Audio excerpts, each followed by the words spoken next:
Welcome back to 11 AP English. I'm super excited. I hope you had a well-rested weekend and plenty of time to catch up on sleep and spend time with your families. So to get us started on this beautiful Monday morning, let's turn to our PowerPoint.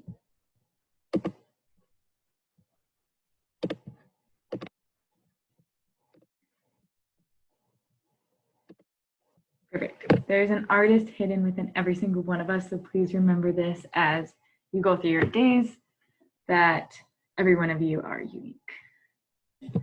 So for starting out, if you are writing today's notes, make sure that you have a pen or a pencil on your desk, a notebook, and a camera to take a picture of the notes to submit on Google Classroom. However, if you are typing, then make sure you have the file named Classwork 323 that's located in Google Classroom under Monday 323 up and ready to go so you can type as we go, and submit your notes at the end of the video for a classwork grade and for your participation. So to get us started, our last novel unit of the year will be a graphic novel. Unfortunately, I can't be here. We can't be together to go over it. It's so fun, called Fun Home. It's an amazing story and a great example of how your knowledge and writing and literature can really open up our amazing experiences together.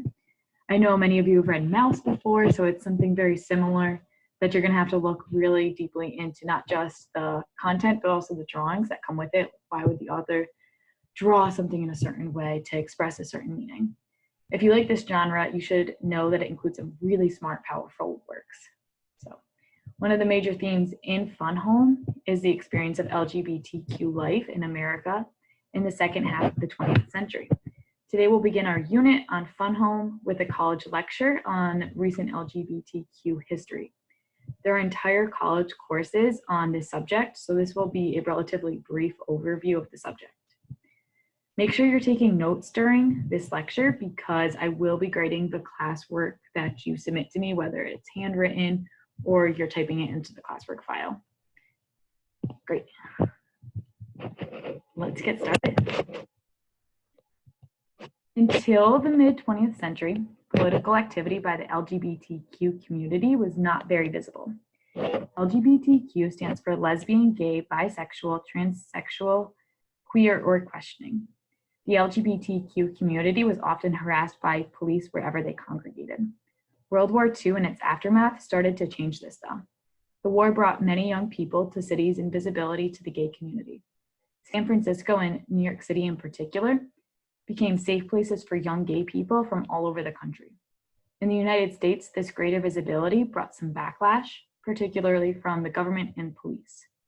Civil servants were often fired. The military tried to purge its ranks of gay soldiers, which was a policy enacted during World War II. And police vice squads frequently raided gay bars. In the 50s and 60s, a law known as the 3-item rule enabled police officers to arrest people who weren't wearing at least 3 items of clothes that were assigned to their gender. This caused many of them to get arrested in these raids. Beginning in the mid-20th century, an increasing number of organizations were formed. In the US, the first major gay male organization, founded in 1950 by Harry Hay in Los Angeles, was the Mattachine Society.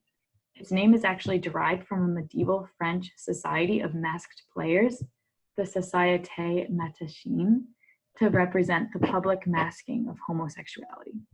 They actually started a magazine called the Mattachine Review. And then we have the Daughters of Bilitis, founded in 1955 by Phyllis Lyon and Del Martin in San Francisco. This was a leading group for women and lesbians. They started a magazine called The Ladders as well. The LGBTQ movement was beginning to win victories for legal reform, particularly in Western Europe. But perhaps the single defining moment of LGBTQ activism occurred in the United States. In the early morning hours of June 28, 1969, the Stonewall Inn, a gay bar in New York City, was raided by police.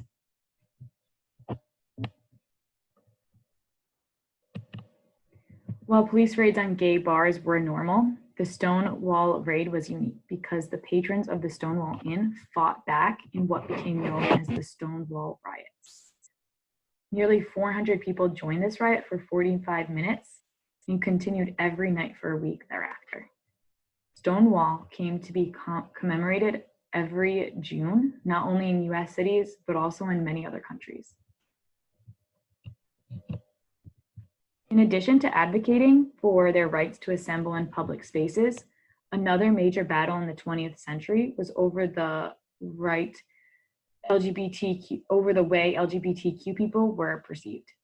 In the 50s and 60s, homosexuality was listed as a mental illness in the Diagnostic and Statistical Manual, which was a book used by psychologists to treat mental illness. Partly because of the advocacy that followed the Stonewall riots, this classification was removed in 1973. Throughout the 70s, gay men in particular were gaining some social acceptance now, until a mysterious illness known as AIDS brought on a new wave of fear, stigma, and homophobia.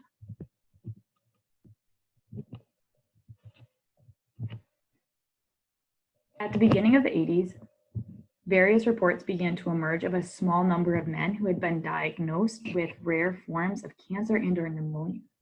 The men were young, had been in good health, and were all gay. That's what they all had in common.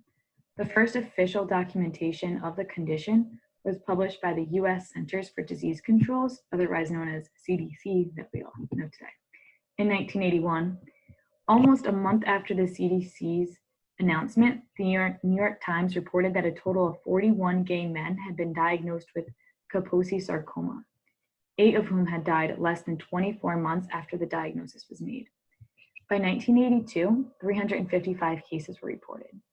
It was not until July 1982, at a meeting in DC, that the acronym AIDS, Acquired Immune Deficiency Syndrome, was suggested, although a previous suggested acronym was GRID, Gay-Related Immune Deficiency. The CDC used the term for the first time in September 1982, when it reported that an average of 1 to 2 cases of AIDS were being diagnosed in the USA every day. As the 80s progressed, the number of diagnosed cases of AIDS grew. Effective treatments were not found until 1996, by which time there had been 650,000 cases of AIDS globally and 390,000 deaths around the world. In the United States, LGBTQ activists campaigned for these treatments and helped find drug treatments that eventually worked.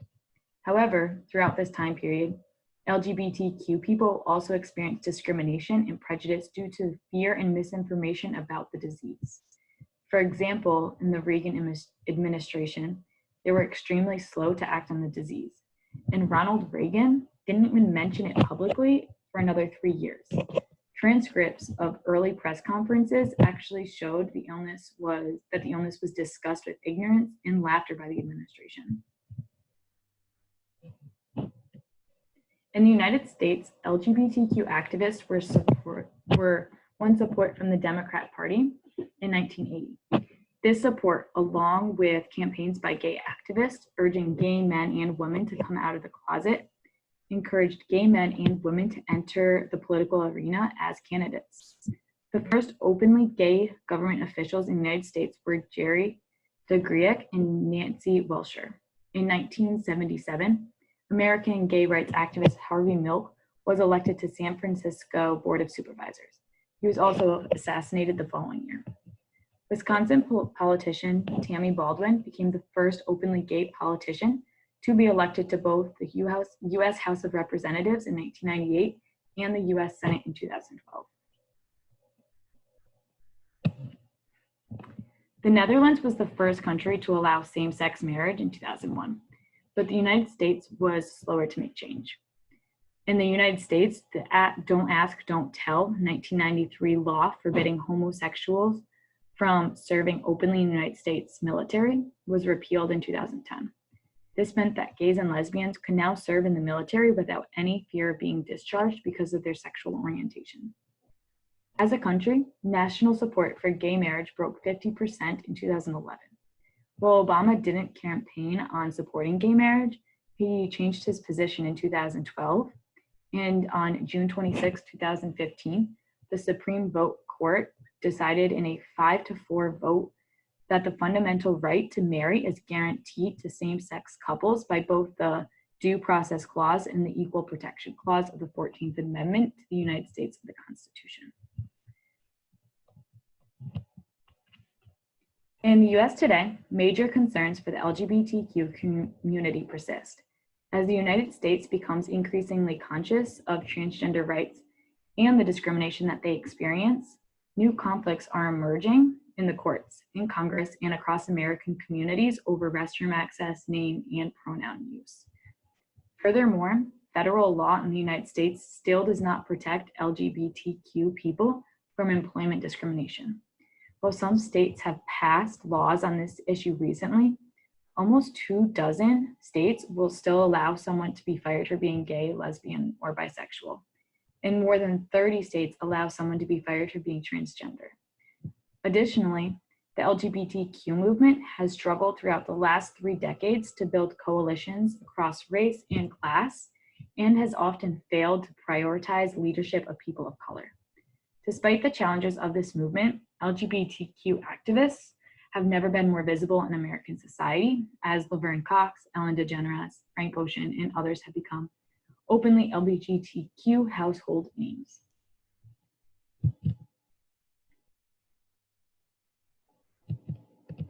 Most recently, the Trump administration has begun removing protections for LGBTQ people, especially transgender people that were present or established during the Obama administration.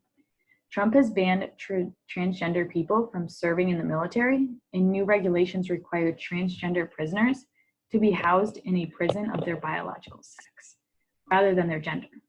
In addition, Trump has removed policies created during Obama's presidency that encourage schools to support transgender students through safe and equitable access to restrooms, locker rooms, and other gendered facilities.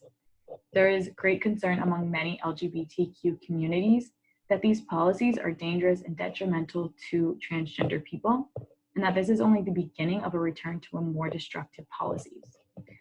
As was the case with feminism, civil rights, or any other movement for social justice, progress has not been a steady trendline.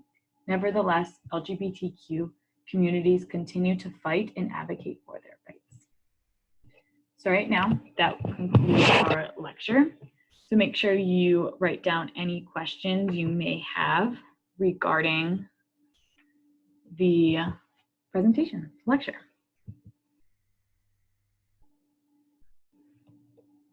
Great. For the remainder of this class period, make sure that you complete your notes. Make sure that you have at least 3 questions written down that hopefully I can get to. I'm not an expert at this subject, but I can absolutely do my best.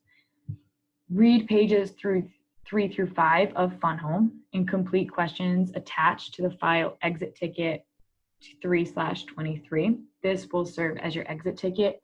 I need your exit ticket and your classwork submitted to me by 4 p.m. today. And for homework, which is due tomorrow at 8 a.m., read and annotate chapter 1 of Fun Home. On the post for Monday 3/23, simply click the Add Attachment button to submit either pictures of annotated pages or send a video of you flipping through each page. And that concludes today's instructional video. So remember, exit ticket and classwork are due at 4 p.m. today, and a picture of your annotated pages or video are due tomorrow at 8 a.m. Have a great day.